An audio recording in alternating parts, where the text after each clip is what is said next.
and welcome to the Madhouse UK podcast. I'm Steve Tierney, and it's been a while, hasn't it? I know, right, look, people have been saying to me, when's the next podcast? And I've been saying, oh yeah, soon, but, you know, things get in the way, don't they? Coronavirus got in the way, and hopefully we're seeing the back of that now, although who knows at the moment. And then other things, are kind of work and stuff I've had to do have been in the way, and been doing a lot of work on Dungeonworld, on some of the new areas of Dungeonworld, which we'll talk about. And I went on holiday for a couple of weeks, which was nice. Went off to Portugal, and it was good because when I went off to Portugal, it looked like it was going to be a quarantine place, but then they removed the quarantine, and so luckily when I got back to England after the holiday, which was great fun, we didn't have to quarantine, and then a few days later they reintroduced the quarantine, so we really lucked out of the time that we went and avoided having to sort of sit at home for 2 weeks, which is good fun. Not that it would have particularly mattered, since I do spend quite a lot of time at home working on this stuff, but have a few businesses that take me elsewhere as well. So what have we got to talk about today? Well, actually quite a lot is going on today. So the first thing is this evening we've got our first meeting of the Royal Council. So just to remind anyone who, obviously if you don't play Dungeonworld you won't have a clue what I'm talking about, but then why are you on the Madhouse UK podcast? But for those people who do play, the idea behind the Royal Council, which with all these ideas I have, always become more complex later, thanks to other people's oars, putting their oar in, as it were. Don't worry, I'm glad you do, guys. I'm glad you're interested in the game, but you do sometimes make things a bit difficult. So it's not a competition, right? The Royal Council, the idea of it, is to force me, in a way, to move the grand plot on a bit faster than I normally do. I mean, when I first created Dungeonworld, the idea was the grand plot, what was going on in the world, would be what made Dungeonworld different to its competitor games at the time. Now, it doesn't really have any now, but it did then. And this kind of idea of history moving forwards and things happening behind the scenes, I did that so that the game would have a frame within which you could play. But it was never meant to be dominant. It wasn't meant to force you to have to do certain things unless you wanted to. If all you wanted to do was go down into a dungeon, say Central Dungeon or Mirror Main or wherever, just bash monsters, you could do that, and the grand plot wasn't going to come get you and tie you up in things that you weren't playing the game for. But equally, if you wanted to get involved in it, it added a level of role play that makes the game more than just a loot and grab. So that was the idea, and I was always very keen to make sure that it just very slowly rolled on, and it has. I mean, you know, we've had kings change and all sorts of things happen in the kingdom, and disasters have happened, but it's never really affected the central gameplay. It's worked broadly. Now, the current player is the current player of the person who's becoming the king, or has become the king, and we haven't actually done the combination proper yet, really, but we've sort of made a move towards it. We did some of it on the discussion forum and so on and so forth. But the point is, because that particular player perhaps doesn't engage in some of the online forums, plays the game loads and talks to people loads, but doesn't engage in the online forums as much as some others, it can be a little difficult to move the plot forwards, because with a player king rather than an NPC king, there might be things that the player king would want to do. So initially I thought, well, we'll build some support around the king so that some other players can take decisions. Now that doesn't change anything for you as a player. There's nothing that first of all, the King's Council is an advisory body. The king can overrule anything they say if he wants to, and I as the GM can overrule anything that the king says out of game with events. So all of these things are still controlled by me. They're not out of control in any way, but it does add a layer of interest to people who like that side of the game. So my idea was set up a King's Council, an advisory body, let them answer the questions that perhaps the player who's playing the king won't always have the time to do, and he can always step in and say no if he doesn't like what's said. And they involve a few more people in that. That would be quite good fun. And then I thought we'd do those meetings privately on Zoom, and then I would put them on this channel as see what happens at the latest Royal Council for people who are interested. The trouble is, what I always forget is, while the game is not a competition, right, in the game you're playing for yourself and for your own characters. You're not trying to compete with other people's characters. But I think some people still feel a bit like that sometimes. And also, I also forget, I think, that some people would perhaps take the idea that they didn't have a character on the ruling council as a slight. It certainly isn't meant to be. I really love every one of our players, people who've been in this game for a very long time are absolutely the lifeblood of the game, and I never want to do anything to piss them off. But sometimes I do accidentally, and then afterwards I think, oh, what have I done? How have I done that? And it's difficult. The other problem I find, and this isn't just in the game, but in the world, is that you can't really tell why people do things. And because you can't, you listen to them and you presume you know why they've done something. And so you kind of ascribe a reason to it, and it sometimes is not a good reason or not a reason you like. And then you base everything else you then think off of that. I've actually had players leave the game in the past because they felt they'd been slighted by someone or something or me, and they haven't. And I just looked bemused at it and thought, where did this come from? But if you look back through, you can sort of see the threads that connect why somebody felt they were being targeted or slighted or something, and it wasn't the case. I'm first and foremost, although I know all the players pretty well and I'm friendly with virtually all of them, but I'm also a businessman, and it don't pay to upset your customers, and I have no intention of doing it. But sometimes, in the attempt to create something bigger and better, you annoy people. So, my advice to anyone listening who feels annoyed by any of this King's Council stuff or thinks anything is just talk to me, all right? And I'll put your worries to rest, because it's just a bit of fun, but hopefully a lot of fun. So the first meeting of that is tonight, and I've laid out the agenda. The agenda is. Now, some of you know that in the real world, I'm involved in local politics, and so I sit in a lot of meetings, and meetings are very boring. Let me tell you, they need to be done, and I certainly don't mind doing them, but there are very few meetings that are fun. Sometimes you get one. So I'm trying to tweak and have a bit of fun with the real world meetings. So I've sort of mirrored the agenda. So item 1 is elect the chairman. Item 2 is elect the vice chairman. But it doesn't mean that there won't be some spanners thrown in the works. It might be simple. We'll wait and see. Agenda item 3 is security of the kingdom. Now that broadly means the current situation with the Red Knights, how that's progressing, reports on any other dangers to the kingdom, perhaps a report about some of the effects around the outside of Poldoon and that becoming an independent city, potentially. It has done, but we'll see, because later on the agenda we have that come up again. So agenda item 4 is the Middengast diplomatic position, and that is for the King's Council to suggest what position the kingdom should take in regards to Middengast. So this new kingdom, Middengast, has approached Barony wanting to set up diplomatic and trade links, but they're very different culturally to Barony. They don't have the same ideas of liberty and freedom, although in the real world, Barony certainly isn't a place of liberty and freedom in a lot of ways. But for its setting, which is kind of high fantasy, if you like, it's pretty free, and they don't have the same standards for that, and indeed they don't have the same standards with things like undead. And there'll be some interesting questions as we get this cultural clash. And some players, I love the way that players come up with all different takes on this. Some are like, great, this is a good opportunity for trade. We should all be understanding of other cultures. And some of them are more like, well, hold on a minute. These guys, what's going on with the undead there, and what's going on with the way they seem to have people enslaved. And it's an interesting series of questions. And I like the way they were all different takes. There were some people saying they're going to go there and crush the kingdom because they're all evil and they need a crusade to crush them. And there are others who are very keen to make the most of the diplomatic links. And this mirrors the real world, doesn't it? Which a lot of things in our game do. But don't presume that what happens in Barony is an actual mirror of the real world. You might have some of the same questions arise, but it doesn't mean the answers are the same.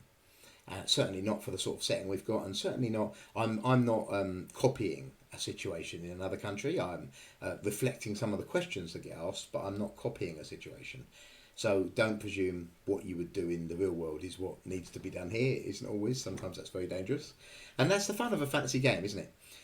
And then what else on the agenda? The matter of Poldoon is agenda item 5. So that is asking the question about whether anything should now at this stage be done about Poldoon. It's probably a bit late, but in the end the council and the king can do what they want to do, and some things have moved on a little bit since then, so that will be interesting. And then there's any other business where the characters who are playing the members of the Royal Council can bring any other issues to light that they're concerned about. if the issue were too large, it might be made into a agenda item at the next meeting. And we plan to do these something like once a month. That's the hope. So I don't know how that will go. We'll see. I can record it. I'll do my best to record it. And so unless technology fails, we'll record it on Zoom, and then we'll see how it goes. What else is there? Daemonrift 3, long awaited Daemonrift 3, virtually ready to go. My current plan is first turns will go out on Saturday the 26th of September. I really would like to see a few more players come in, because at the moment it's a problem. Now, players have said to me, "You're an idiot, Steve. You know your players sometimes love to play the bad guys. Why didn't you make a commercial bad guy position?" And I like to listen to what you say, so... And as it currently stands, my original idea isn't going to work. What will happen is the adventurers will go in and they get smashed to pieces in about 3 turns. So my idea now is that I will put together some sort of commercial evil position, and I will also continue to encourage, please do go ahead and sign up, particularly Berenie adventurers. They're the ones I think we need more of. We've got a few people playing the new Penmalonian characters, and we've got a bunch of people playing the free monsters, so please do think about that. And in regards to the blade demons, the commercial blade demon position, I will probably add a bit more detail to that. Originally they were just going to be a throwaway bash up character, just to provide some real challenge to players with a thinking opponent, but they weren't that tough and they were going to probably get killed. But I'll change that a little bit, and I think I will make them I'll add a layer to it so that they can do a little bit of their own adventuring hostile to the incomers.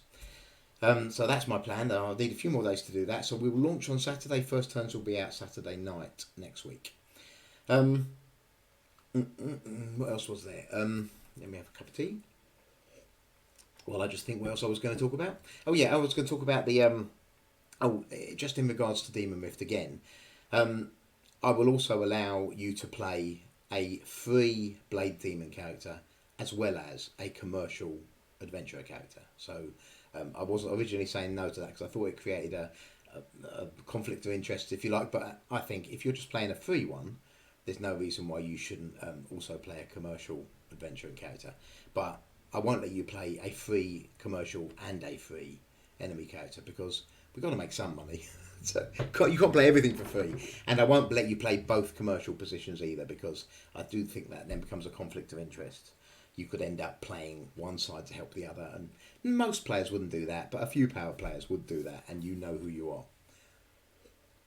Okay, talk about guild leadership. Lots of shake-ups in guilds. The guilds are really getting quite busy at the moment. Lots of new sign-ups in the guilds. I think this is spurred on by the new players that are coming into the game. But we've had David Shirley take over as leader of the Black Tower, David Pennywell take over leader of the IGW. There are others as well whose names I forget, sorry for that, but you know who you are. And I really think this is being driven by, we've got such a lot of new players coming into the game. The new Madhouse USA GM seems to be doing very well, very pleased with that. Got to do a bit more work with him to make his life a bit easier because at the moment I think there are some things that cause him problems that I need to help with. So I'm going to be looking at trying to engage better with him and make that work. But that handover seems to have gone quite well. Had a couple of hiccups, but nobody's fault really. These things happen, but I think he's running the game well and I'm very pleased with it so far. Communication is great and that's helpful to me. And isn't it good to see so many new players, not just American players actually, we're getting players from all over the world coming in. But this is the biggest influx of new players I've seen in many years. And the game is certainly growing again, and I think that's quite exciting because it brings new life, doesn't it? Okay, so what else have I got? I've got these... I was going to talk about Last Man Standing. It was one of the 5 new areas from last time. And I know that some players have said it was a good idea, it hasn't really worked. Well, that does happen sometimes. I mean, I throw ideas out there, some of them work better than others, some are brilliant, some kind of witter away in the way that kind of Kriegmund did, went completely wrong really. And I will come back to that at some point and try and make it work again, but in a different way maybe. Have to think about what went wrong the first time. I sort of know what went wrong really. Tried to do too much too quickly and there just wasn't enough detail to make it work. But Last Man Standing, the idea was just really a kind of a players kill each other situation. To let you out, just have a little bit of PvP outside of the game and see how it went out.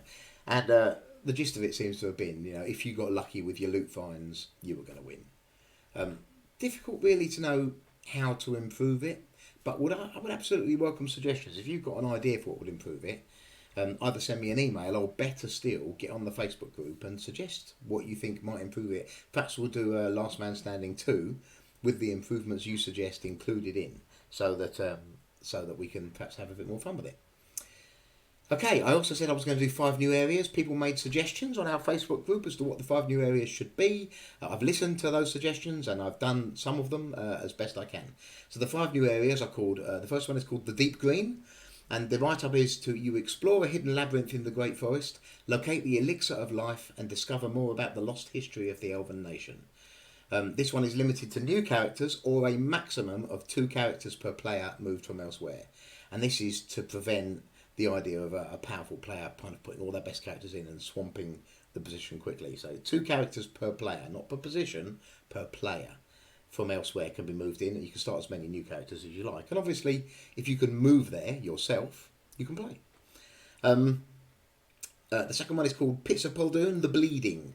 This is new monsters begin to appear in the Pits of Poldoon and the walls themselves begin to drip with blood. What terrible evil has emerged deep beneath the city, and who will help the Raven quell it?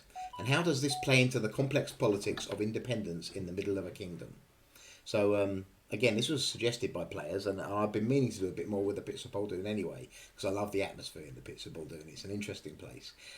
So, you've got a dungeon where all the walls suddenly start to bleed, and weird new monsters begin to appear, and there'll be a path to follow that will be set for the characters who sign up. This one is open to anyone. You can move any characters from anywhere. There's no limitations to this one. However, bear in mind that if you are hostile to the Pits of Poldoon, to the Raven, to the situation in Poldoon, then you could be in grave danger moving your characters into the Pits of Poldoon, because you might run afoul of factions who know you don't agree with them. So my recommendation is that it should broadly be people who are either neutral or supportive of the situation. But that's up to you, it's your call. And how big a mouth you've got and how much trouble you get yourself in, well, again, that's down to you. The third one is called Grave Consequences, and the write-up goes like this. In Swindlelog Hole, there has long been a flight of stairs blocked by a blue force field. But why? What is down there that caused somebody to forever seal it up? But no magic lasts forever, and now the barrier has come down. What lies beyond? And this is recommended for experienced adventurers. Again, you can send anyone there you want. There's no limitations to it. You will be started a little bit further back from where the portal is and be expected to find it. Many people can know where it is. It's been a source of interest for some time. I'll be honest, it was not connected to a secret thing to find. It was just an amusing room that I thought was funny and never went anywhere, but now it does. And by all means, go find out. I mean, you asked for it. Go see. I think you'll be interested. The fourth one is the big one, I think. The one that's going to get a lot of interest. It's called the Middengast Trade Crusade. And the write-up is, now that trade with Middengast is a possibility, a caravan of adventurers plans to make the very long trek across the Broken Lands, then across whatever lies beyond, to eventually enter this new kingdom. It's a challenging journey, rife with extreme danger at every step of the way. But what riches and fame are also available for the first Berenians to complete this epic quest. Some go for benign reasons, others plan to make war on an undead scourge, but first they have to get there. I think this is going to be fun. You've all asked for it, all for different reasons. People have all different takes on Middengast, and that's brilliant. I think it's great. Whoever wants to go, well, the caravan's going to make its way, and then those who get there will do what they do and find what they find. And it's a long journey, and the reason it's a long journey, I'll be honest, is because I'm still working on Middengast. I've done most of the main city area, a fair bit of the surroundings. I still want to do some of the dungeons and things under the main city, which are not done. I've made the space, but they're not populated. They're just boring at the moment. I'm trying to layer it with quite a lot of text description like we used to do in the old days. And we don't do as much. We still do it, but not as much these days. But I'm trying to do quite a lot of that, which means the dungeons take a lot longer to make. And they're not ready yet. But that's okay, because it's going to take you a long time to get there. So I'm working on them in the background. I plan to launch Middengast probably November. That's my current thinking, which you all know me probably means December, but I certainly will hope to do it before, certainly well before Christmas. Um, and so I would be expecting the players to be getting to Middengast um, after the launch. I wouldn't expect you to get there before next year, and there's a reason for that. The reason is that the launch is not going to have any Bereni characters in it. The initial launch is going to be Middengast characters. Now, later, once the Berenians arrive from this 5 New Areas mission, once they've arrived, they've then established there's a link between Bereni and Middengast. And once they establish that, I'll allow Berenian characters, some Berenian characters, to start up in Middengast in the future. But initially, there'll be none, because there are no Berenians there. So there couldn't be. So until that link is made by this mission, it's going to be Middengast characters only. But they're quite fun, the Middengast characters. I think you'll like them. Totally different. So that's fun. I hope you'll like that. And then the fifth one is called The Fallen Tower of Bane. It's I thought I'd do a little bit more in Derwent. It's been a while since I've done a Derwent thing, so I thought let's build that up a little bit. And the write-up goes, in the province of Derwent, there was once a tower owned by a genius engineer called Torias Blaine. When the plague came to Derwent, Blaine sealed his tower with a reverse magnetic force, which repelled any living creature which approached it. Gradually, over time, the tower fell into disrepair, and the energy that protected it failed.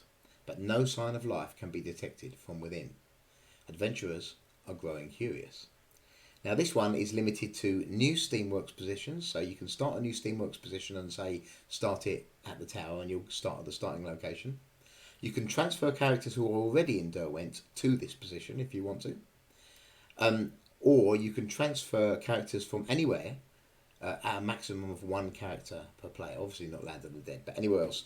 A maximum of one character per player, so that again it doesn't get swamped with kind of existing characters. But if you can make your way there under your own steam, you can adventure, same as the usual thing.